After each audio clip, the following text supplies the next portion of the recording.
Herkese merhaba arkadaşlar, kanalıma hoş geldiniz. Bugün sizlere Huawei'nin ikinci nesil akıllı saati olan Huawei Watch GT 2'yi inceleyeceğim. Videoya geçmeden önce bu videoyu beğenip kanalıma abone olarak beni desteklerseniz çok sevinirim. Hazırsanız hemen masaya geçelim ve saatin özelliklerine detaylıca bakalım.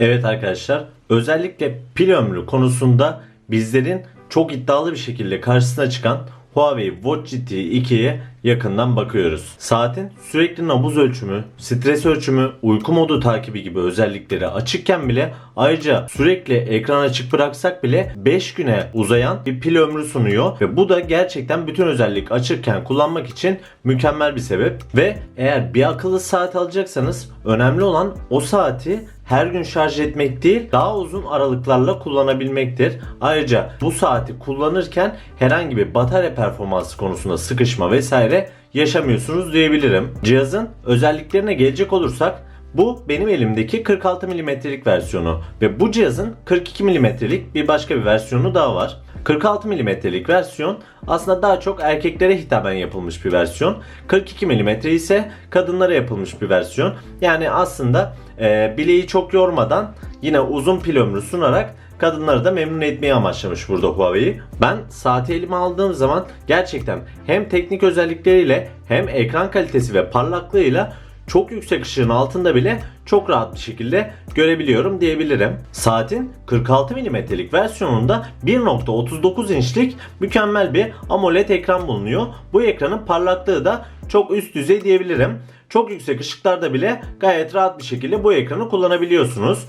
Aynı zamanda saat arayüz bakımından da birkaç tane arayüzü bizlere sunuyor. Bunları da size detaylı olarak göstereceğim. Bu ekranın 454x454'lük bir çözünürlüğü bulunuyor ve bu çözünürlükte gerçekten de ekran kalitesi olarak karşınıza çıkmış durumda. Hatta şöyle ekranı açtığım zaman görüntüde hiç pikselleşme yok ve bu gayet başarılı ve güzel bir saat olarak karşımıza çıkıyor. Gelelim saatin dış tasarımına.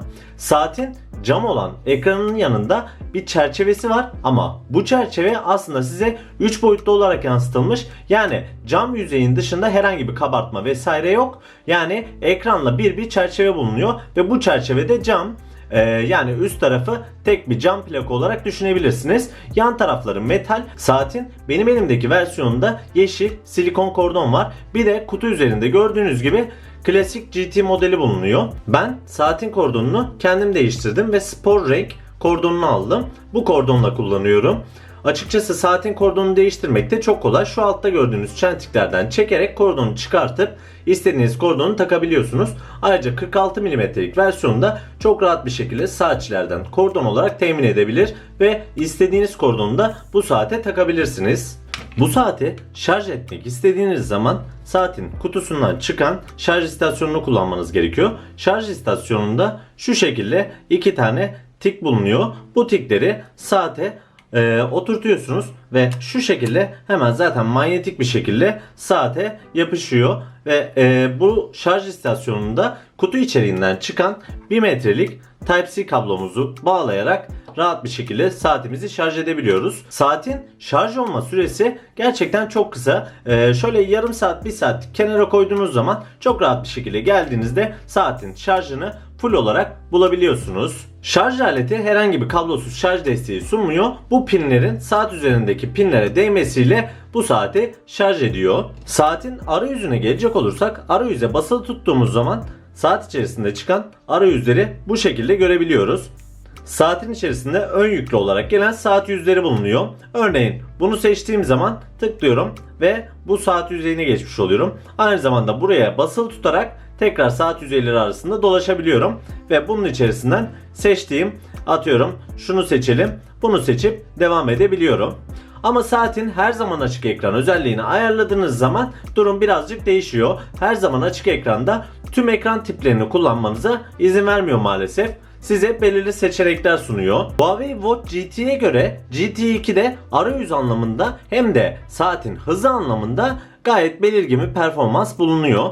Ve aynı zamanda yazılımsal olarak da bu saat gayet stabil bir şekilde çalışıyor. Gerek adımınızı sayması, gerek sürekli nabız ölçüm özelliği, gerek stres ölçümü gibi özelliklerde gayet başarılı bulduğumu söyleyebilirim. Saatin ekranından aşağı doğru sürüklediğinizde rahatsız etme modu bulunuyor. Ekran açıklığı modu bulunuyor. Buna bastığımız zaman saatin ekranı 5 dakika süre boyunca açık kalıyor. Aynı zamanda telefonu bul deyip telefonunuza titreşim gönderebiliyorsunuz ve alarm kurabileceğiniz bir ekran ve kısa yoldan ayarlara erişebileceğiniz bir menü bulunuyor.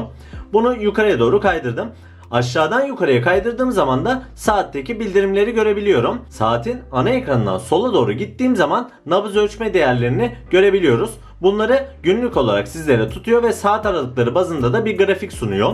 Onun dışında tekrar sola kaydırdığım zaman burada stres ölçüm seviyeleri görüyoruz.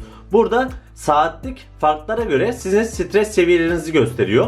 Bunu önemli olan Huawei Health uygulaması içerisinden bu özelliği açmanız gerekiyor. Saatin telefon üzerindeki Huawei Health uygulamasında stres ölçmek için izin verdiğinizde size birkaç soru soruyor ve bu sorulardan sonra da stresinizin ölçümünü yapıyor ve anlık olarak da takip etmeye başlıyor. Aynı zamanda tekrar sola kaydırdığım zaman hava durumunu görüyoruz ve bu hava durumunda da telefonla senkronize bir şekilde güncel bir şekilde hava durumunu sizinle paylaşıyor. Şu şekilde de animasyon mevcut. Aynı zamanda tekrar sağa geçiyorum. Burada da müzik dinleyebileceğiniz, yani bu saatin içerisine yükleyeceğiniz müzikleri dinleyebileceğiniz bir ekran bulunuyor. Bu ekrandan müziğinizi istediğiniz gibi kontrol edebiliyorsunuz. Saatin müzik dinleme uygulamasından tekrar sola kaydırdığımız zaman burada da yaptığımız aktivitelerin takibini yapabiliyoruz. Ayrıca buradan da tekrar sola kaydırdığımız zaman saatin ana ekranına geri dönüyoruz.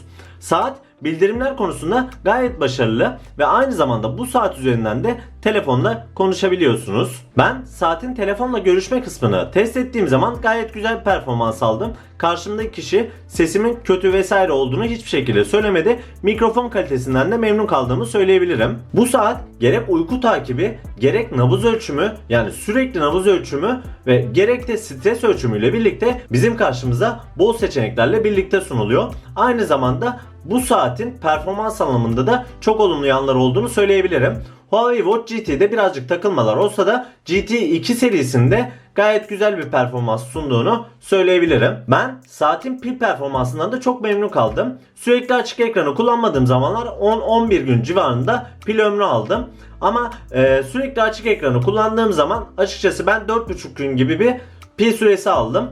Bu saati gerçekten performans olarak da çok beğendiğimi söyleyebilirim.